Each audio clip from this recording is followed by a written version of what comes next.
Coming up on the Together for Good podcast, I'm Pastor Nate, and this is not a Christmas story. Here we go. Welcome to the Together for Good podcast, a podcast created by Bethany Lutheran Church in Cherry Hills Village, Colorado, and hosted by me, Pastor Nate Preisinger. On Together for Good, our goal is to provide practical, engaging content that supports you without expectations. Whether you're feeling disconnected from traditional religion or simply exploring what faith means in your life, we're here to walk alongside you. No matter where you are on your journey of faith, we're glad you're here. Welcome to Together for Good. I remember one time with my neighborhood friends when we really got into gambling. Hear me out. This was in the spring of our freshman year of high school. I think I was a freshman in high school. And we just started to play this game that was kind of like horse. So it was out on the basketball court. And rather in horse, normally like you take a shot and then the next person has a chance to match it. And you try and come up with really ridiculous, difficult types of shots. And so we played this game, but we wanted it to be more interesting. And I don't remember whose idea it was to start doing this, but it turned into a form of gambling. Like I said, hear me out, hang on. And so we would say, okay, if I make this shot, what will you give me? And then we had to develop rules around it. And I don't know how, but we were teenage boys. And so we didn't have a lot of money. We had a different form of currency, and it was Taco Bell chalupas. And so we would say, if I make this shot, how many chalupas will you give me?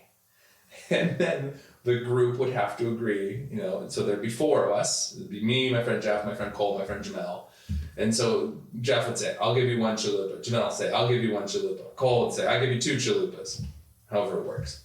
And then I get to take the shot. And if I make it, they then get the chance to match and also earn themselves some delicious chalupas. And we kept a running tally. It was kind of hard bookkeeping, if I'm honest, to remember, like, all right, you made it, but you missed it, but you made it, and you owe.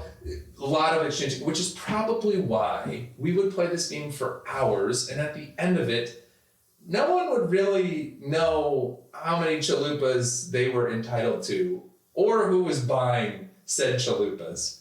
So we just go to Taco Bell and buy chalupas together. Seriously, I can't ever remember a time when a debt was really formally repaid, where it was very clear that I owed Cole 3 chalupas. I can't ever remember in a moment where it felt like anyone was in debt to anyone else. We just ended up going to Taco Bell in the end. And it's funny, because we played this game a lot, this whole chalupa gambling endeavor, and yet we never ended up with anyone with any hurt feelings. It's probably why we kept playing the game. I think really what we were saying when it came time to play chalupa basketball, so we were saying like, hey, I'm going to be hungry in about an hour. Let's go to Taco Bell, but first, let's just play a game of basketball and kind of goof around a little bit. Here's where I see God in this story.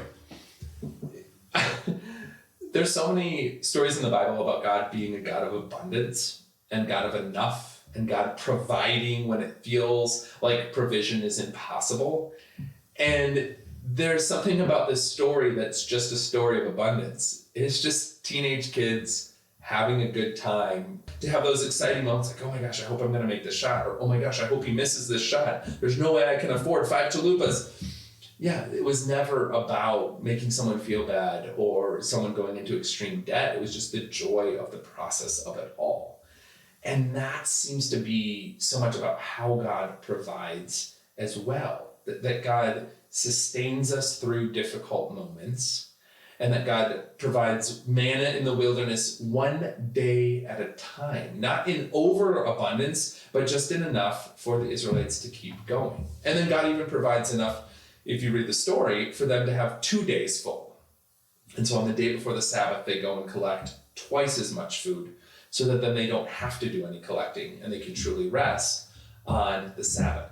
Isn't that interesting? It's a double way that God is providing for these wandering Israelites. And it's maybe not the way that seems most efficient or the most practical, and yet it's God creating the most sustainable contentment and dare I say joy for these people. They have work to do every day, but they also have a day where they don't have to do any work at all and they can just rest. As I think about my silly story, that was so much of it too. It's like we were providing ourselves with just ways to stay entertained and to have a good time and to get excited and to get nervous and to be hopeful and to be amazed by the shots our friends were making. And that was providing for us in those boring spring days of 9th grade. And then also just the provision, like, all right, now let's just go eat together and eat some chalupas that we've been thinking about for the last hour. Yeah, it was never about the competition or the gambling aspect of it. It was just the overall fun moment that was created. And as I think about our God, I know that God programmed us for joy like this, for just times when we can enjoy the life we've been given. And it doesn't have to have some big, grandiose final result. It doesn't have to be overly complicated. And it certainly doesn't have to be some type of system where there's one clear winner and a whole bunch of losers. No, it's a little more fun if everybody can just enjoy the process and everyone can enjoy the result in the end, too. This has been not a Christmas story, a chalupa basketball story. Stay in peace, everyone.